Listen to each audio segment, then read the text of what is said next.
또 다른 광고 제가 빠뜨린 거 있나요? 네, 없으면 다 함께 기립하셔서 오늘 성경 말씀 교독으로 함께 같이 봉독하기로 하겠습니다. 제가 먼저 시작하겠습니다. 열왕기상 19장 1절에서 5절의 말씀. 아합이 엘리야가 행한 모든 일과 그가 어떻게 모든 선지자를 칼로 죽였는지를 이세벨에게 말하니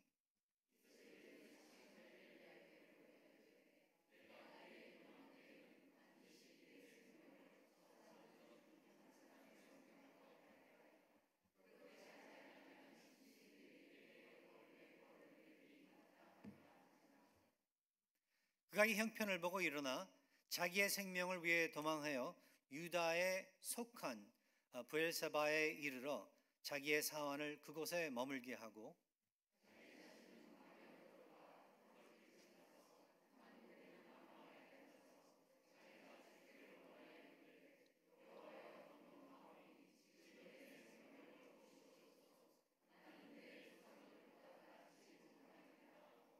같이 읽으시겠습니다.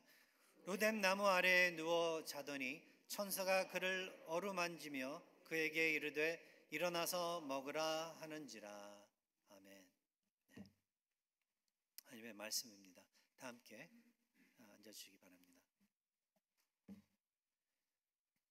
오늘 이 말씀은 엘리야의 위기라는 제목을 붙이고 준비를 한 말씀인데요. 이 말씀을 통해서 여러분들께서 정말 많은 위로 받으시기 바라요. 왜냐하면은 엘리야와 같은 이렇게 위대한 선지자도 그 위기의 그 시기들이 있었다라는 것을 한번 기억해 보시기 바라는 거예요. 우리 하나님께서는 하나님의 백성을 절대로 저버리지 아니하십니다. 그의 사람을 버리지 아니하세요. 그리고 만일 우리가 어려운 상황에 놓이게 된다면은 그건 그저 우리가 이 세상 살아가는 동안에 성화되는 한 부분의 그러한 그 일일 뿐이지 하나님께서 우리를 버리시거나 하나님께서 등지셔서 그래서 일어나는 사건, 상황이 아니다라는 것을 말씀해 드리고 싶은 거예요. 하나님을 믿는 사람들이 이 타락한 세상을 살아가다가 보면은 그래서 당연히 겪어야 하는 어려움들이 있다라는 것을 말씀드리고 싶은 거예요. 왜냐하면 이 세상에 살아가는 우리들은 당연히 이 세상이 우리를 늘 못 살게 굴고 하나님을 반대하는 그러한 입장에 서 있기 때문에 우리도 당연히 반대하는 그러한 이 모습으로서 세력으로서 남아서 있기 때문에 그렇다라는 것을 기억하시기 바라요. 지금 여기 이 자리에 모이신 분들 어떤 무거운 짐을 짊어지고 오셨는지는 구체적으로 제가 잘 몰라요. 하지만 확실한 것은 저도 그렇고 여러분들도 그렇고 나름대로 고민하는 그러한 문제들이 있고 걱정하는 그러한 일들이 있으며 그리고 그러한 일들 때문에 이 타락한 세상에 살고 있는 우리들로서 연약한 인간으로서 흔들리는 그러한 이 모습들이 있기 때문에 우리는 이러한 오늘 이 열왕기상 19장의 이 말씀처럼 우리가 하나님 안에서 어떻게 우리 하나님이 우리를 돌보아 주시고 그리고 어떻게 사랑해 주시고 어떻게 우리를 또 인도해 주시는지를 읽어보면서 마음에 새기면서 우리들도 그와 똑같이 살아서 또 하나님께 영광 돌리고 또 인간적으로 해답을 찾는 것이 아니라 영적으로 하나님께서 마련해 주시고 계시는 벌써 이미 예전부터 오래전부터 가지고 계시는 그 해답을 찾아 그 해답을 우리 삶에 적용하는 그러한 우리 모두 저가 될 수 있기를 바라는 마음으로 이 말씀을 한번 준비해 보았습니다. 그렇게 긴 말씀은 아닐 거예요 오늘. 왜냐하면 또 성찬식도 있고 그래서 한번 같이 그러나 짧은 말씀이긴 하지만 그러나 같이 한번 생각을 해보시길 바라는 마음으로 같이 오늘 말씀을 대해보기로 하겠습니다. 오늘 이 본문 19장 1절에서 5절의 그 말씀을 이제 한번 다시 우리가 생각을 해보면은 내용이 굉장히 간단해요. 엘리야가 지금 막 이 그 카멜산 그 산에서 거기서 이 바알의 그 선지자들을 그 상대로 위대한 그러니까 어떻게 보면은 이 싸움을 싸웠다라고 우리가 표현을 할 수 있겠는데, 대적을 해서 누구의 신이 정말 참된 신인지를 우리 한번 시험해 보자. 한번 너희 신과 나의 참된 신과 한번 붙어서 누가 이기나, 누가 참된 신인가 한번 보자 하는 그러한 대결 가운데 아주 위대한 승리를 이루거든요. 그러고 난 다음에 그 대가로 이스라엘 민족들이 이 엘리야의 그 말을 듣고 이 바알 선지자들을 다 죽여버려요. 네. 이게 아주 어떻게 보면은 역사상 엘리야의 사역 중 아주 픽이 되는 그러한 사건이라고 우리가 이야기를 할 수 있는데, 이러한 그 상황을 목격한 아합 그 왕, 아주 악한 왕이었었죠. 북이스라엘의 악한 그 왕들 중에서 으뜸가는 그러한 악한 왕이었었는데, 그가 그 사건을 보고 막 도망을 다시 이제 쳐서 자기 와이프인 이사벨에게 달려와 무슨 일이 일어났었는지를 낱낱이 이제 고백을 해요. 그랬는데 그 엘리야의 기대와는 달리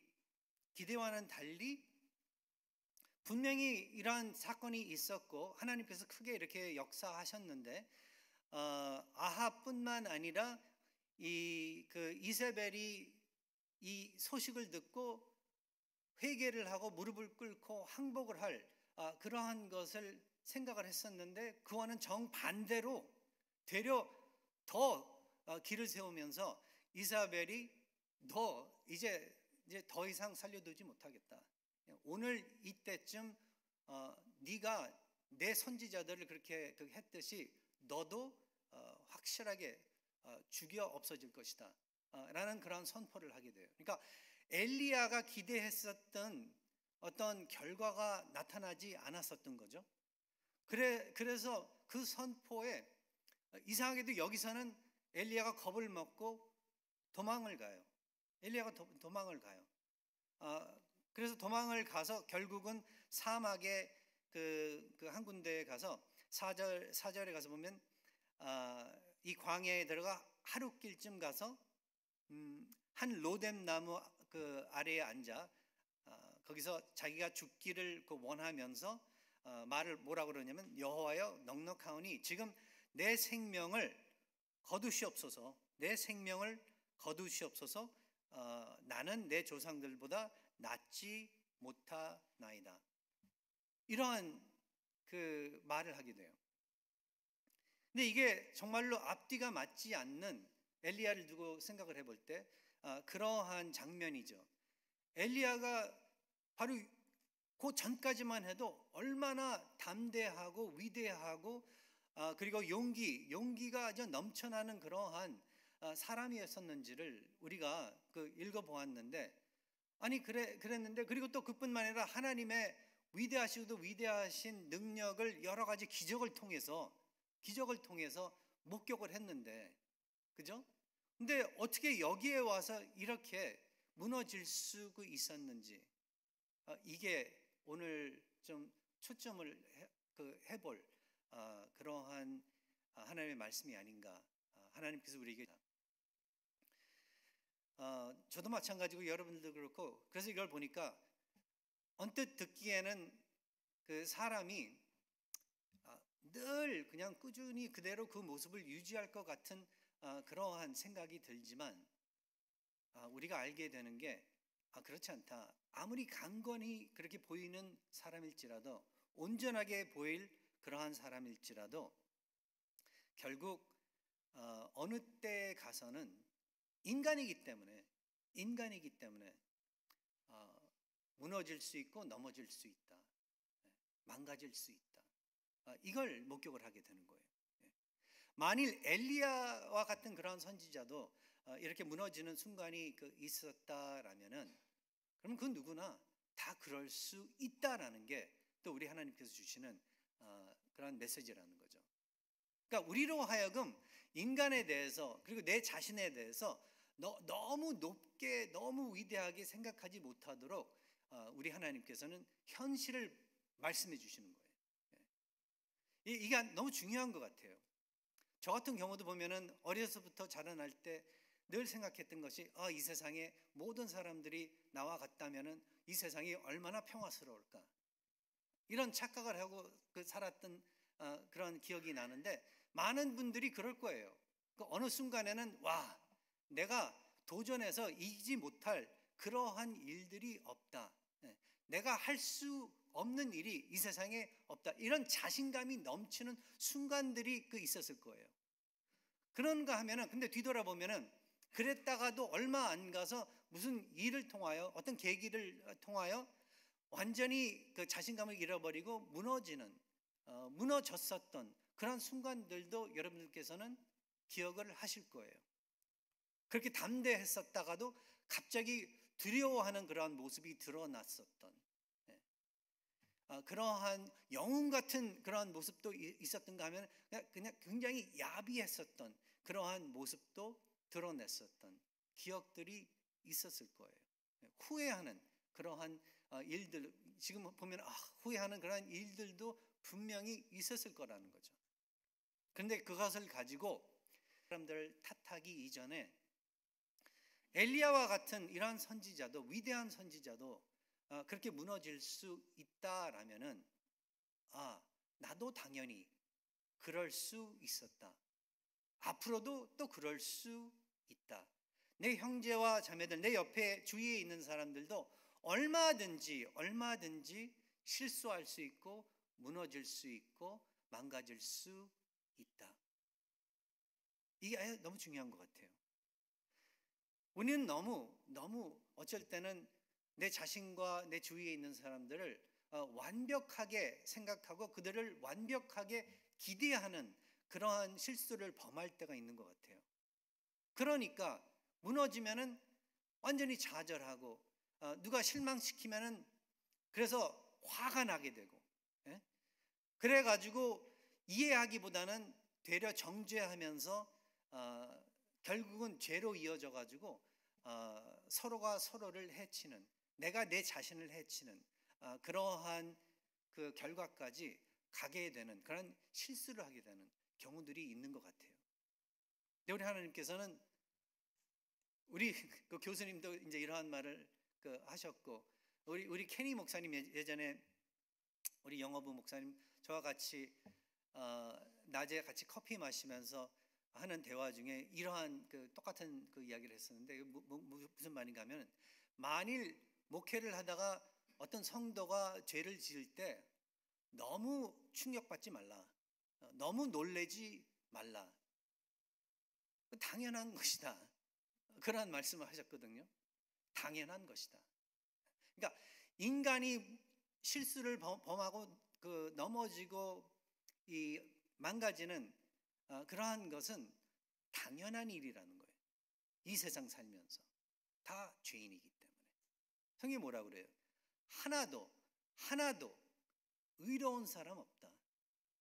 우리 믿는 사람들도요, 사실 실질적으로는 우리 자신들의 레코드만 가지고 볼 때는 의로운 사람 하나도 없습니다.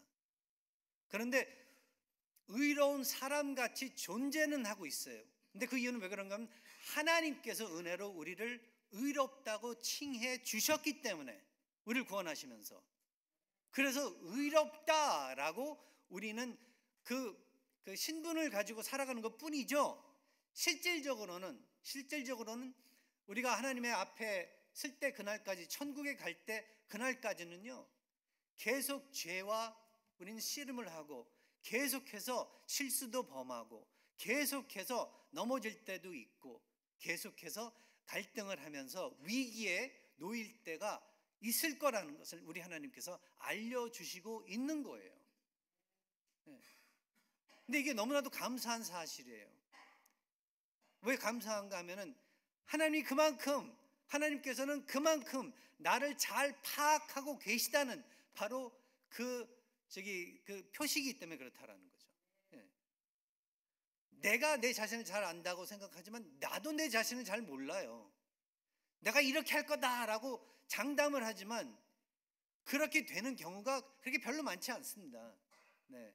특별히 의로움에 대해서, 선한 것에 대해서, 하나님의 뜻대로 사는 것에 대해서 내가 분명히 이렇게 할 거야 장담을 할 때들이 있지만 현실은 그게 그렇게 되지 않아요. 구약에서도 보면은 하나님의 백성들, 특별히 여러 그 뛰어난 인물들, 그들의 삶을 보면은 온전하지 못해요. 완전하지 못해요. 예. 다윗도 그렇고 여기 와선 엘리야도 마찬가지고 실수 범할 때도 있었고 넘어질 때도 있었고 그리고 좌절할 때가 있었다라는 것을 발견하게 됨으로써 나와 똑같은, 어떻게 보면은 나와 똑같은 인간이었었구나. 그도 인간이었었구나. 나도 인간이자 그도 인간이었었구나.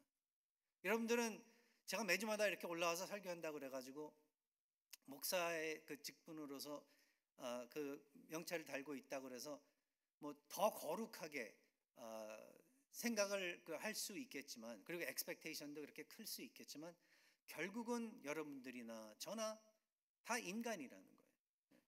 죄인이었었는데 그저 하나님의 은혜로서 구원을 얻은 그러한 인간이라는 것을 먼저 기억을 해야 되는 것 같아요.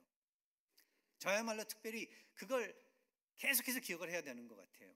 왜냐하면 그 사실을 잊어먹을 때마다 정죄하게 돼요. 보니까 잊어먹을 때마다 다른 사람들, 못하는 사람들 볼 때 손가락질을 하게 되는 것 같아요.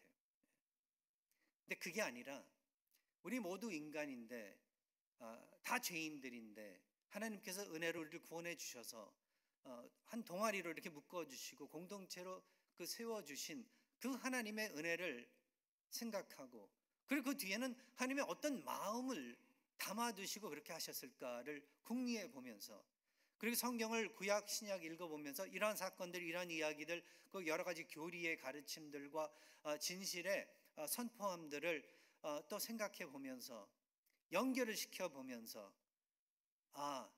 결국은 그래서 우리 개혁신학의 그 선배들, 그 수많은 신학자들, 학자들이 결국은 결론을 지은, 결국은 이 세상의 그 모든 것, 인간의 존재함과 궁극적인 목적은 하나님의 영광을 위해서 그 모든 것들이 존재하고, 그리고 우리 하나님께서 한 발자국 더 나가서 성경을 통해서 보여주시는 게 그 모든 하나님의 백성들은 영광을 하나님에 돌리면서 동시에 그 영광의 하나님을 즐거워하는 그러한 삶을 사는 것이 우리의 궁극적인 그러한 존재의 목적이다라는 것을 발견을 하면서 오늘도 아무리 우리의 삶이 절망적이게 그렇게 여겨질지라도, 보일지라도 우리가 그것 때문에 내 삶을 두고서 백기를 드는 것이 아니라 되려 하나님을 기다리고, 하나님께서 어떻게, 그렇다면 내가 지금 알지는 못하지만 더 크게 역사하실 수 있을까를 기대하면서 신앙을 지켜나가는 그러한 우리가 되라고 하나님께서 오늘 이 말씀을 주셨다라고 이렇게 생각이 돼요. 그래서 우리의 계획과 하나님의 뜻, 이게 첫 번째예요. 한번 생각을 해보면 엘리야의 절망은 맞습니다. 그 외부적인 그러한 위협과 어려움들이 있었어요. 뭐 그냥 끊임없이, 아니 이렇게 위대한 승리까지 치렀는데도 끊임없이 굽혀지지 않는 하나님을 대적하는 그 세력, 그렇죠? 마귀의 세력, 그렇죠? 이 이세벨의 존재가 마귀의 존재와 세력을 대표하고 있는 바로 이제 그러한 것인데, 아니 한도 끝도 없는 거예요. 처음에는 이스라엘의 이 이방인의 그 신과 그들의 종교를 가지고 들어와서 이스라엘 민족들이 그와 똑같이 그 행위를 취하면서 그렇게 우상 숭배를 하고 참되신 하나님을 등져버리고 그렇게 살아가도록 한 것만도 부족해서 하나님의 말씀과 그리고 하나님의 어떤 이 진실을 선포하여도 그리고 기적을 통해서 보여주어도 굽혀지지 않는 그 정말 끈질긴 악의 세력, 여기에 결국은 엘리야가 지쳐버렸던 거거든요. 근데 인간이 그렇습니다. 우리가 한두 번은 참고 이길 수 있어요. 그렇죠?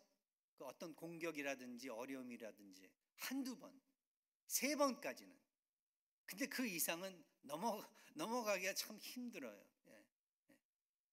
근데 그랬었던 것 같아요.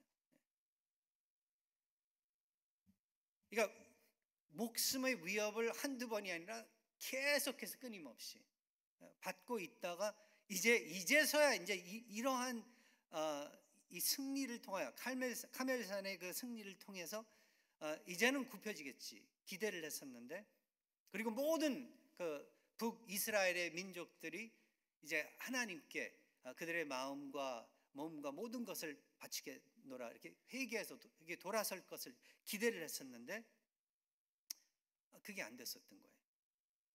그러니까 몸이 지쳐도 있었고 기대했었던 거와 정반대의 결과가 그렇게 나오게 됐었던 그러한 것. 그러니까 자신이 그렇다면 나름대로 세웠던 계획이 있었을 거예요. 근데 그 계획대로 모든 게 이게 결론이 지어지지 않게 되자 엘리야는 엄청난 그러한 어떻게 보면 디프레션에 빠지게 됐었던 것 같아요. 절망에 빠지게 그렇게 됐었던 것 같아요. 전의 모습과는 다른 그러한 모습이 드러나게 그렇게 됐었던 것 같습니다. 그래서 어떤 한 학자는 이렇게 이야기를 하고 있습니다. 엘리야의 절망은 단순히 외부의 위협보다 자신이 세운 계획이 무너진 데에서 비롯된다. 그렇게 설명을 해주고 있어요. 하나님의 뜻과 내 뜻이 어긋날 때, 내 계획이 무너질 때 우리는 하나님이 나를 실망시켰다고 느끼지만 사실 하나님은 더 크고 신비한 방법으로 역사하시고 계신다. 그렇게 이야기를 해주세요. 이게 너무나도 우리에게는 위로가 되는 말씀이 아닌가요? 우리가 보기에는 내 계획대로 내가 기대했었던 대로 결과가 이렇게 안 나올 때 엄청나게 실망하고 좌절하지만, 그리고 하나님께서 우리는 그렇게 말은 안 하지만 내 안에는 하나님이 나를 실망시켰다라고 그 생각을 한다라는 거죠. 그런데 그렇게 느끼지만 사실은 우리가 모르게 우리 하나님께서는 더 크게, 더 신비하게, 우리가 기대했었던 것보다 더 우수하게 우리를 위해서 또 역사하시고 계신다라는 것을 말씀해 주는 거예요. 엘리야만큼 그렇게 심각한 목숨까지 잃어버릴 만한 위기에 놓여 있지는 않을 거예요. 여기 대부분의 분들께서는. 근데 그렇게 비슷하게 느껴질 수는 있겠습니다. 근데 현실적으로 목숨까지 잃어버릴 정도까지 그러한 위기에까지는 가 있지는 않을 거예요. 제가 알기로는. 좀 모를지는 모르겠지만 또 비슷할지는 모르겠지만, 그러나 어떻건 간에 우리도 위기에 처해 있을 때 그렇다면은 기억을 하셔야 될 게, 우리 하나님께서 나를 아신다. 나보다 나를 더 잘 아신다. 나의 상황을 더욱더 잘 파악하신다. 그리고 지금 일어나고 있는 일들이 아무리 내가 하나님의 말씀대로 움직여서 그래서 지금 움직이고 있을지라도 결과는 내가 기대했었던 것과는 달리 나타날 수 있다. 드러날 수 있다라는 것을 한번 기억하시기 바라요.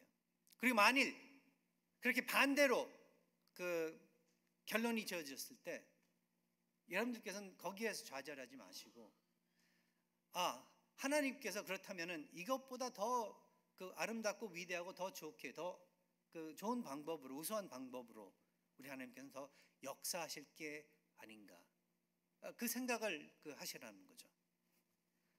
우리 하나님께서는 우리가 가지고 있는 계획보다 늘 그래서 우수한 모습으로, 방법으로 그의 뜻을 이루어 주신다라는 것을 기억하시기 바랍니다. 그 다음에 오늘 여기 읽진 않았지만 우리 하나님께서는 엘리야를 실질적으로, 이제 현실적으로 다시 세우세요. 차츰차츰. 근데 여기 오늘 그 5절에서는 로뎀 나무에 누워 그 다음에 엘리야가 잤다 그래요. 좌절하고 디프레션에 빠지면은 이게 그 하나의 현상인 것 같습니다. 그냥 누워 자는 거. 저도 뒤돌아보면은 그랬었던 적들이 있는 것 같아요. 제 삶에 어려운 그러한 사건들이 터졌을 때, 그랬을 때 그냥 정말 그러니까 초자연적으로 막 며칠을 잤었던 그러한 적들도 있었던 것 같아요. 근데 나는 그냥 죽는 게 더 나을 것 같다. 자기가 자기 자신의 목숨을 빼앗지는 않았었지만 그냥, 근데 마음에는 자살이라도 하고 싶은, 죽고 싶은 그러한 그 심정이 그 자리 잡고 있었던 것 같아요. 그러면서 그 다음에 그냥 로뎀 나무 아래 누워 잤다 그래요. 광야에, 사막 벌판에, 나무 밑에서 누워 잤다. 뭐 다른 생각 없이, 이제는 뭐 다른 플랜 없이 그냥 자다가 그냥 말라 비틀어 죽을 그런 각오를 했었는지 그냥 누워 잤대요. 근데 하나님께서는 천사를 보내셔가지고 그를 어루만지었다. 젠틀하게 그렇다면은 이 엘리야에게 사역을 했던 거죠. 그를 어루어 만지며 그에게 이르되 일어나서 먹으라 한지라. 그렇게 나와 있습니다. 그래서 그 다음 절에 가서 보면은, 6절에 가서 보면은 먹으라 했는데 뭘 먹으라, 그 다음 6절에 나오고 있습니다. 본즉 머리맡에 숯불에 구운 떡과 한 병의 물이 있더라. 그러니까 이에 먹고 마시고 다시 누웠더니 여호와의 천사가 또 다시 와서 어루어 만지며, 그러니까 먹고서 그 다음에 또 누워서 또 자려고 누웠던 거죠. 근데 여호와의 천사가 7절에 가서 보니까 또 와서 어루어 만지며 이르되 일어나 먹으라, 내가 갈 길을 다 가지 못할까 하노라 하는지라. 그러니까 하나님께서는 그렇게 기진맥진에 지금 지쳐 있고 좌절에 빠진 엘리야를 찾아와 주셔서 그를 어루어 만져 주시면서 막 툭툭 치면서 너 일어나 막 소리를 지르면서 화를 내면서 그렇게 하신 게 아니라, 하나님께서는 그 엘리야의 지금 상황을 잘 아시고 그를 어루어 만져 주시면서 그가 다시 힘을 얻을 수 있도록 먹을 것을 마련해 주시고 마실 것을 마련해 주시면서, 그리고 그뿐만 아니라 아직 너의 일이 다 끝난 것이 아니다.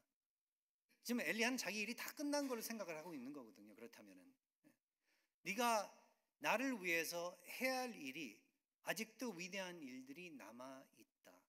나는 아직도 너를 위대하게 쓸 것이다. 그러니까 하나님의 사랑은 끊임이 없다라는 것을 알려주시고 있는 거예요, 엘리야에게. 그러시면서 먹을 것을 주시고 그 다음에 새로운 이 미션을 주신 것을 나머지 19장을 읽어보면서 발견을 하게 됩니다. 그러면서 엘리야에게 이제 호렙산으로 이렇게 보낸 다음에 거기서 하나님께서는 엘리야가 기대하는 게 있어요. 기대를 하는데 모세처럼, 옛날의 모세처럼 불과 바람과 지진 가운데 그렇게 하나님께서 스펙타큘러한 그러한 모습으로 드러날 것을 엘리야는 기대를 했었는데 그렇게 하나님께서는 나타나지 아니하시고 하나님은 소리 없는 그리고 은밀한 작고 세밀한 음성으로 자기 자신을 드러내 주세요. 다시 한번 우리 하나님께서는 언제나 우리의 기대 방식대로 행동하지 않으신다라는 것을 우리가 발견하게 됩니다. 이 세밀한 음성은 그렇다면 하나님의 겸손하심과 인내하심과 그의 지혜를 보여주시면서 젠틀하게 지쳐있고 그리고 좌절하고 있는 우리들에게 그 격려의 이 말씀, 사랑의 마음을 표시해 주신다라는 거예요.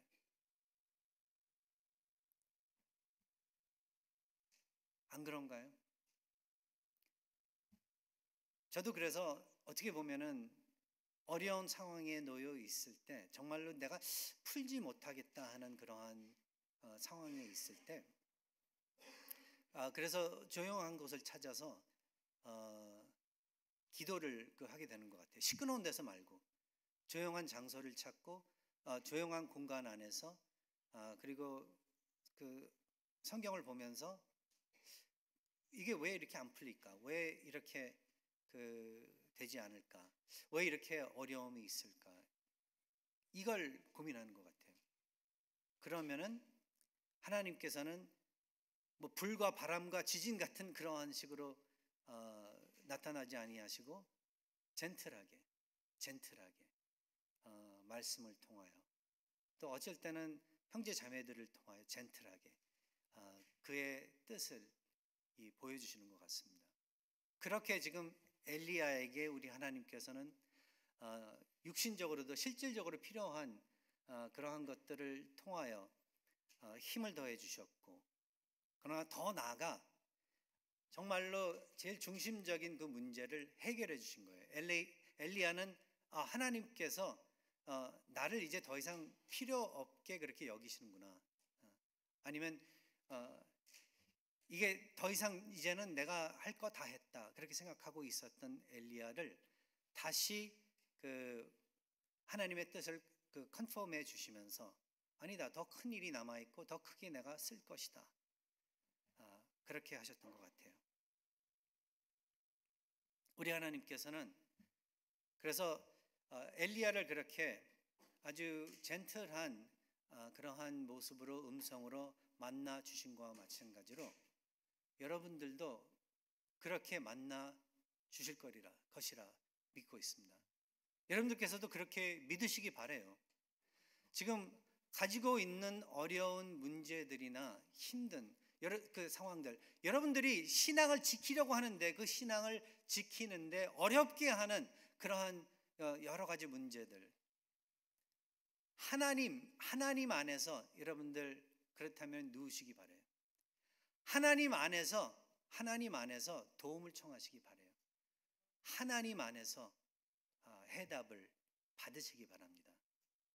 온유하신 우리 하나님께서 여러분들을 온유하게 대해 주실 거예요. 우리 하나님께서는 우리가 책망이 필요할 때도 있지만 그러나 결국 우리가 그 상황마다 필요하게 우리를 대해 주시는 그러한 정말로 완벽하신 우리 하나님이시라는 것을 여러분들께서는 기억하시기 바랍니다. 여러분을 위로해 주시고 그리고 세워 주시고 힘을 더해 주시면서 그리고 그 다음에 거기서 끝이지 아니하시고 뭐라고 하냐면 아직도 할 일들이 비전들이 많이 남아있다 그렇게 하시는 거예요. 지금 엘리야에게 이야기했듯이 엘리야는 정말 위대한 선지자예요. 결국은 하나님께서 그를 그러니까 죽지 않고 그냥 그대로 chariots of fire이라고 그러죠. 불에 마차를 태워서 천국으로 그냥 데리고 올라가세요. 그렇게 하나님이 특별하게 생각한 사람이었었는데 그 사람도 어려움에 처했었고 힘든 상황 가운데에서 어떻게 보면 하나님을 의심한 거나 마찬가지죠. 이런 위기에 빠져 있었을 때 하나님께서 책임져 주시고 살려주신 그 하나님의 은혜를 여러분들께서도 함께 붙잡으시라는 거예요. 하나님께서는 그럼 구체적으로 여러분들을 도와주실 거예요. 회복시켜 주실 것입니다. 그런 상황을 인해서 죄를 짓지 말라는 거예요. 더 이상 우리는 어려울 때 좌절하고 그 다음에 죄를 짓습니다. 그냥 다 내팽겨 침으로써. 그런데 우리 하나님께서는 그러지 말라. 다시 강건해지라. 다시 내 뜻대로 움직이라. 다시 내가 보여주는 비전을 가지고 또 크게 내 사역을 또 감당하라. 그렇게 말씀을 해주세요. 오늘 잠깐의 엘리야의 한 부분의 그 삶의 부분을 우리가 살펴보면서 우리 하나님께서 얼마나 또 좋으시고 우리 하나님께서 얼마나 능력의 하나님이시고 우리 하나님께서 얼마나 우리를 사랑하시는지를 우리가 확인해 보는 시간을 가져보았습니다. 우리 다 함께 이제 묵도하시면서 말씀을 생각해 보시고 그리고 하나님의 이름을 부르시면서 도움을 청하시고 그리고 하나님께서 얼마나 좋으신 분이신지 찬양하시고 그리고 우리 성찬식 우리 같이 준비하기로 하겠습니다.